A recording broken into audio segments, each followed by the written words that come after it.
What's going on, everybody? It's your favorite YouTuber, Austin Holloman. We're back again with another reaction video related to a work visa permit that was falsified. And it was actually one of my good friends living in Nairobi. I've hung out with this creator. I'm gonna link his comment in the first pinned comment in the description. If you guys want to check his channel, I'll shout out to him. But today, he describes how he basically tried to get a work visa in Kenya so he could stay and open up his clinic that he wanted to open up.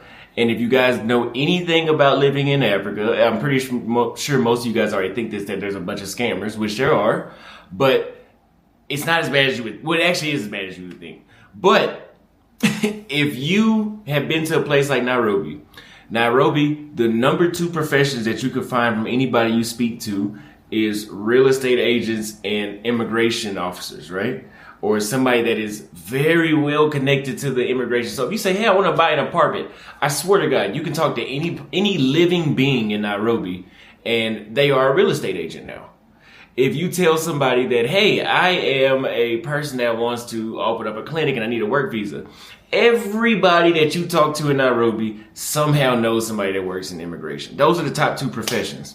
And I usually go over this when I do consultations with people. I will tell them these types of things like, hey, you need to be careful doing that. And this is the importance of having boots on the ground and also educating yourself on what things actually cost and what is too good to be true when you're being told that. So we're gonna watch his reaction today, and I'm gonna give you guys my personal input and why I think this is an important video for you guys to watch and how I can give you guys a solution so you can avoid this.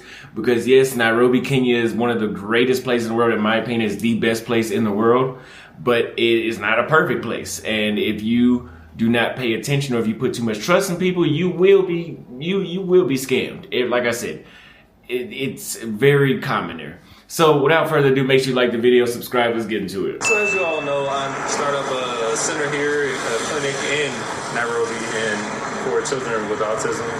And doing this, I would need to get that work visa or that work permit in order for me to do business here correctly. So I was introduced to someone who works in immigration and supposedly could help me in this endeavor. And I went into it thinking, okay, I could trust this person because they're a government official, they've been vetted by the government, all of these things, right? Wrong.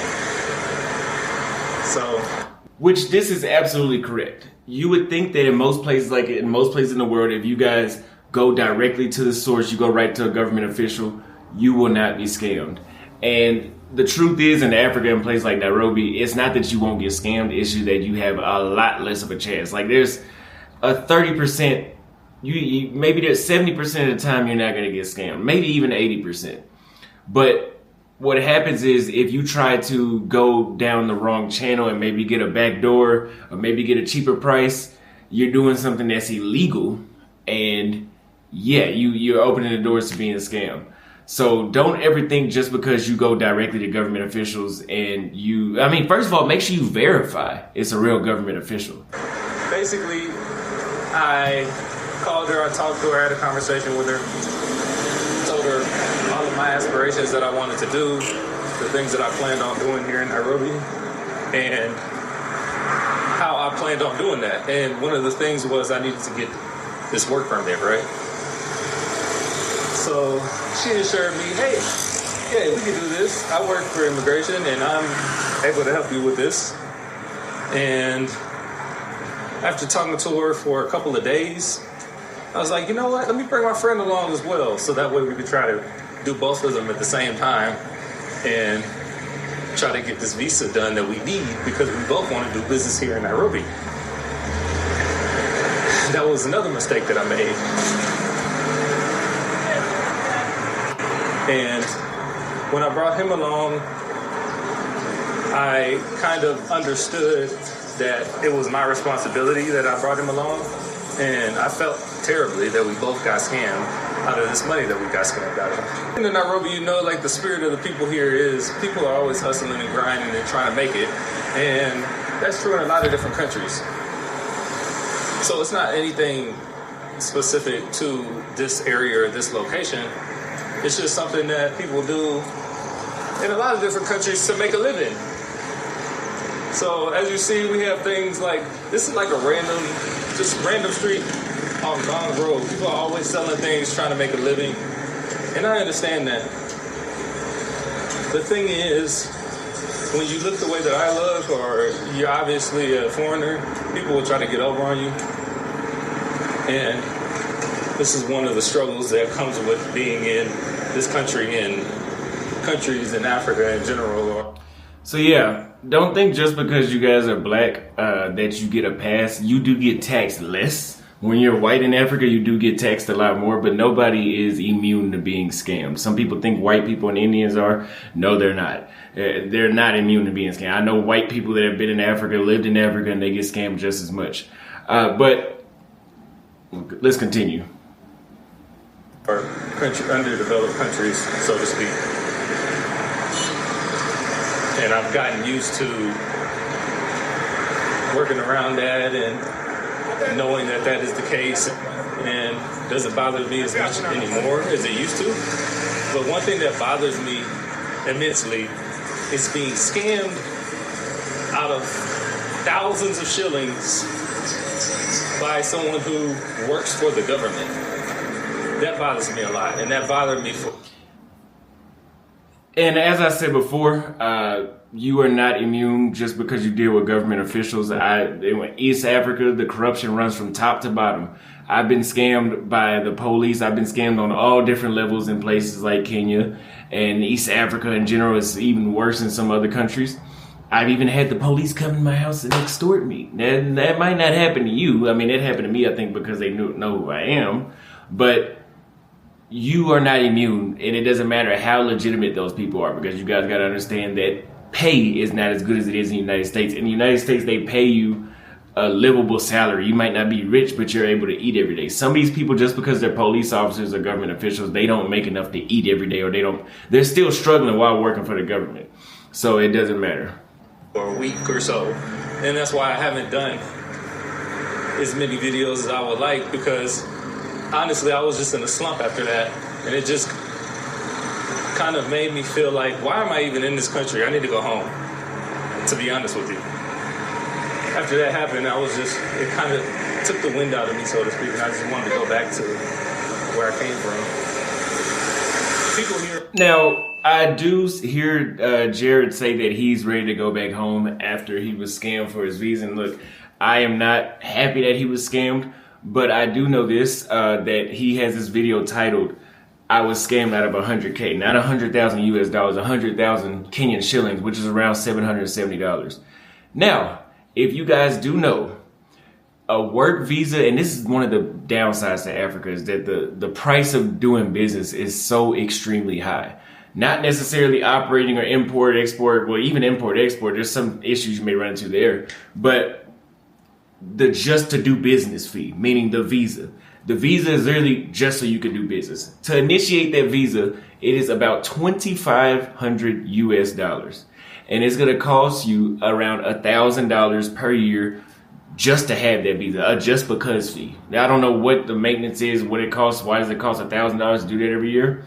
But it lasts 2 to 3 years. So by the time the process is over, you spend $2,500, and in year one you spend another $1,000. That's $35, $45, and then $5,500 you could be possibly paying. That doesn't come with your barber shop. That doesn't come with your inventory. That doesn't come with nothing. That's just for a sheet of paper that says that you could do the business. So keep that in mind. So anytime that somebody tells you that they can get you something that's supposed to cost $2,500 initially, for 100,000 shillings, which is $770, you should immediately have red flags. And I don't know, maybe he was trying to get the hookup. I'm gonna tell you guys like this, in Africa, anytime somebody's trying to give you a hookup, it's some bullshit. Either you're not gonna get it, or it's something illegal. So either they're gonna steal your money, or they're gonna give you what you want, but maybe you'll get caught up later. I've had people reach out to me and say, hey, Austin, I know somebody that can get you citizenship for 5,000 US dollars, which I don't want Kenyan citizenship. I do permanent residency, but I don't want citizenship in Kenya. But 5,000 US dollars, and usually the process is somewhere around 7 to 10 years to become a citizen.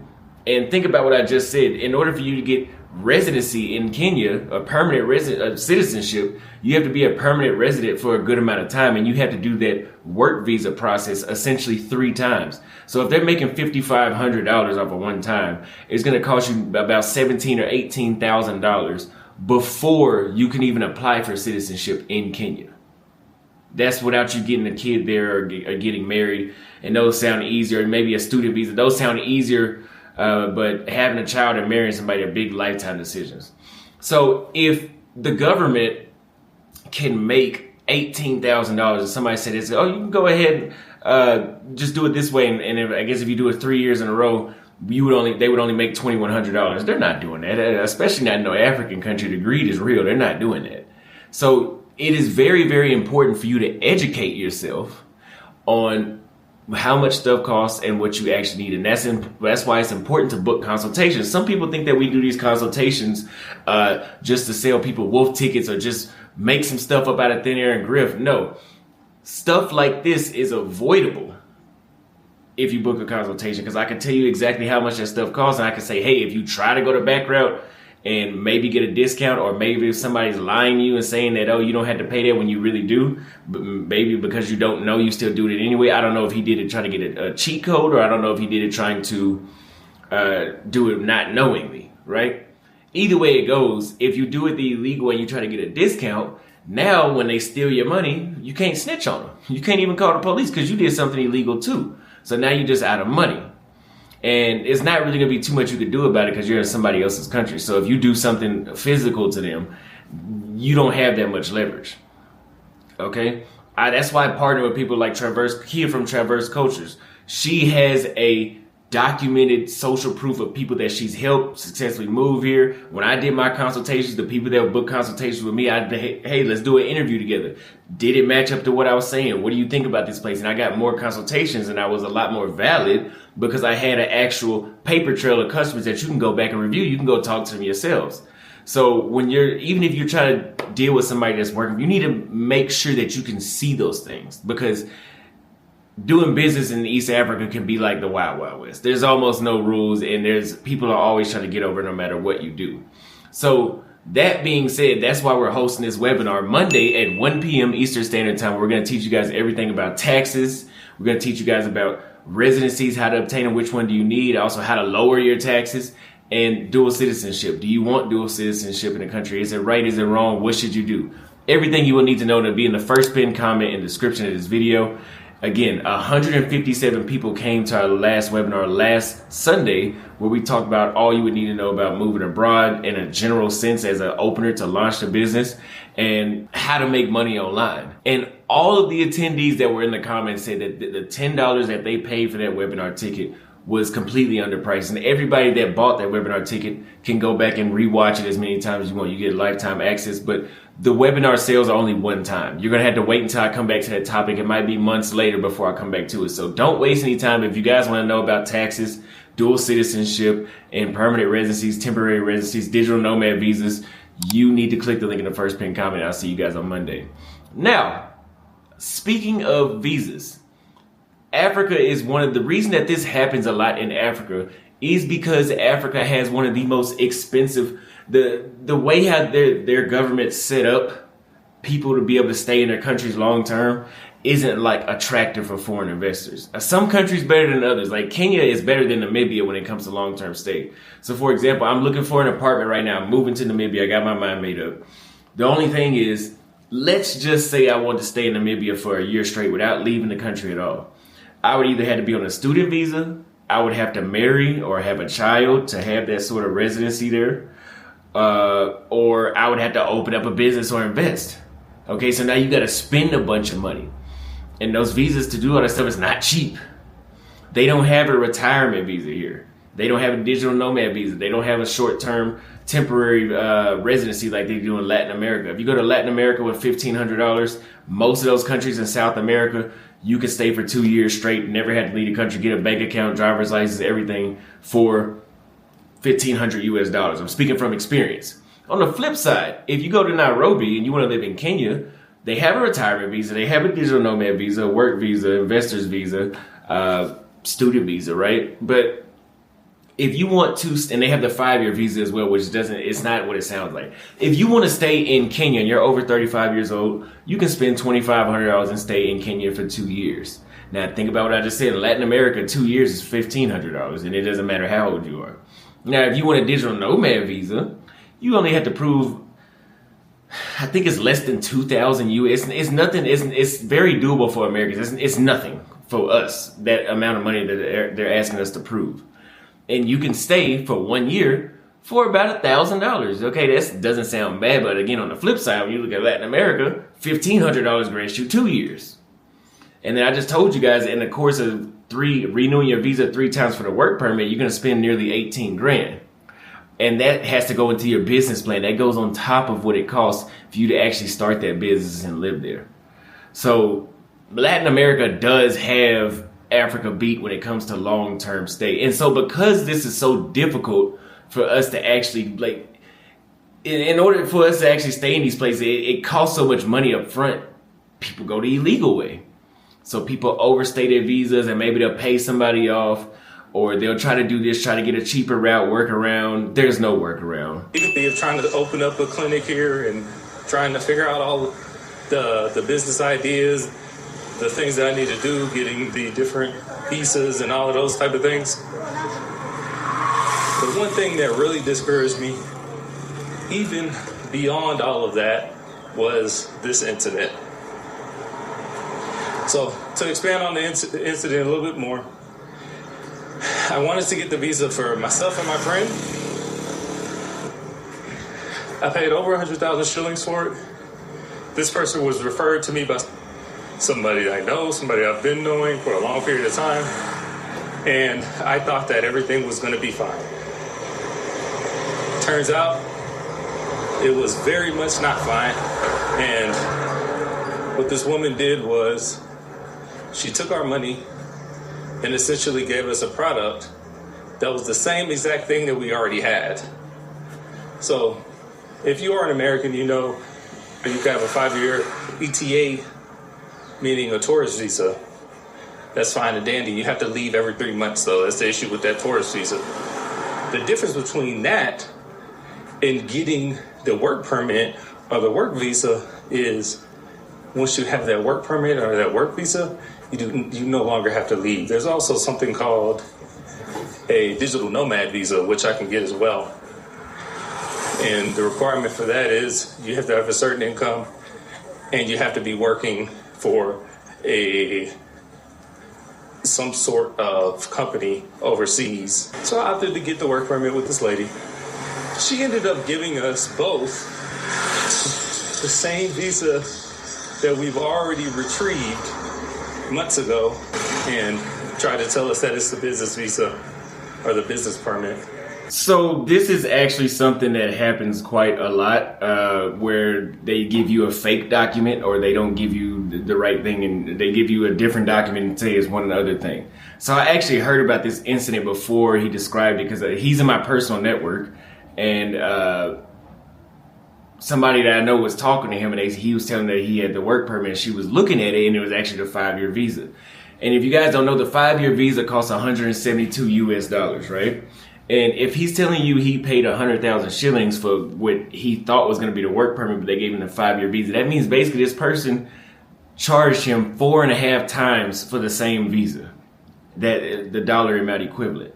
And this is why the best way for you to be legit in Africa is going to be expensive, and it's going to feel like you're wasting a lot of money, probably because you are, because it shouldn't be that high, is to be legit. Like, you need to make sure everything is right. You need to make sure everything is right. This is exactly why I set up personal networks on the ground, and they are paid networks. I don't let you in for free because of these exact reasons, because I know the value behind these networks. So yeah, you're going to pay a one-time fee to get into these networks.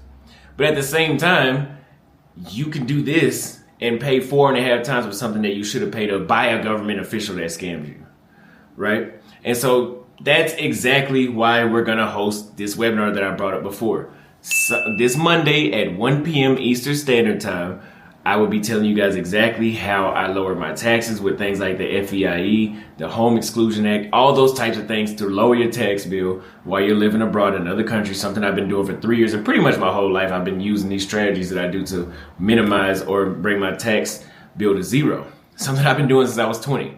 Now, on the other side of the webinar, we're going to talk about residencies in different countries. We're going to have Q&As. You guys can ask me what countries in specific. I already have my curriculum, but I'm going to tell you guys the exact cost that you should expect.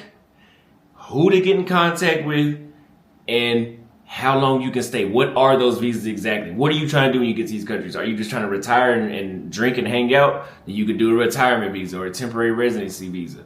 Or if you're trying to open up a business, then you need a work visa. It is very, very important for you guys to know those things. That's why you guys have to invest in consultations in events like this webinar. It's only $9.98. That's more than you would spend at Chipotle for a high sodium meal or lunch, I should say.